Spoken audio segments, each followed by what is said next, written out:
Z ničeho nic u nás objevila úplná apokalypsa, všude bordel, takže jsem to šla spacifikovat. A tentokrát jsem začala kuchyní, vyndala jsem nádobí smyčky a přemýšlela jsem, že i přeorganizuju kuchyň, ale nedávalo by mi to smysl, protože nám ještě truhlář přijde udělat špajsku a potom bych to samozřejmě celé organizovala znova a to by se mi fakt jako nechtělo. Takže jsem to tady nakonec jenom celé poutírala, pouklízela, ale já tady uklízím v kuchyni fakt jako každý den, protože se tady manipuluje s jídlem, ale občas se na lince vyskytne něco, co tam být nemá, takže jsem to celé tak pouklízela. Poutírala jsem indukci a potom jsem se vrhla i na mikrovlnku, protože já nenávidím, když mikrovlnka smrdí. To samý lednice, já bych si tam nedala v životě jídlo, je to úplně nechutný. Tadyhle jsem ještě doplňovala šťávu a přesunula jsem se na jídelní stůl. Stůl byl relativně čistý, což jsem byla překvapená. Nebyl tam ani tolik prachu, ale tadyhle dole se držel prach hrozně, takže jsem to poutírala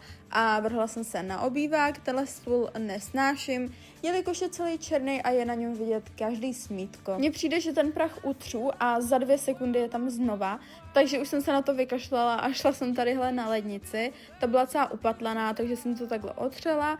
A tahle polička černá, to je to samý, prostě pořád se na tom drží prach, ačkoliv to uklízím skoro každý den. Tady Goofy docela vyváděl, ale jenom do doby, než jsem zapla vysavač, protože on ho úplně nenávidí, vždycky se před ním schovává, takže jsem povysávala sedačku, židle a podlahu. Pro atmosféru jsem zapálila svíčky a vrhla jsem se na ložnici. Ještě jsem ani nestihla ustat postel, takže to tam bylo tak, jak jsme se ráno probudili. Goofy si tam teda lebedil v tom bordelu, ale musela jsem to tam uklidit, takže jsem Goofyho přesunula, vysála jsem to tam. Taky jsem chtěla převléct postel, ale nakonec jsem se na to vykašlala, jenom jsem to takhle hezky ustlala a pak jsem šla znovu utírat veškerý nábytek, protože že jo, všude prach. Tady můžete vidět náš nový PlayStation, ten jsem taky trošku musela oprášit a potom jsem povysávala i v ložnici a šla jsem utírat zrcadlo. Jelikož já se v něm skoro každý den fotím a nenávidím, když mi fotku zkazí špinavý hnusný zrcadlo,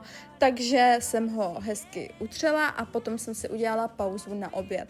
Najedla jsem se a šla jsem dodělat chodbu a koupelnu. Upřímně mě moc nebaví uklízet tuhle chodbu, protože jak není dodělaná a není podle mých představ, tak mě to moc nebaví tam uklízet, ale uklidila jsem a šla jsem dál. V koupelně byl docela nepořádek, takže jsem všechno uklidila na své místo, vydezinfikovala jsem to tam, utřela jsem zrcadla, umyla jsem záchod, pozbírala jsem všechny ručníky, hodila jsem to do prádla a celkově jsem to tam tak jako uklidila a potom jsem povysávala a vrhla jsem se na pračku a sušičku. No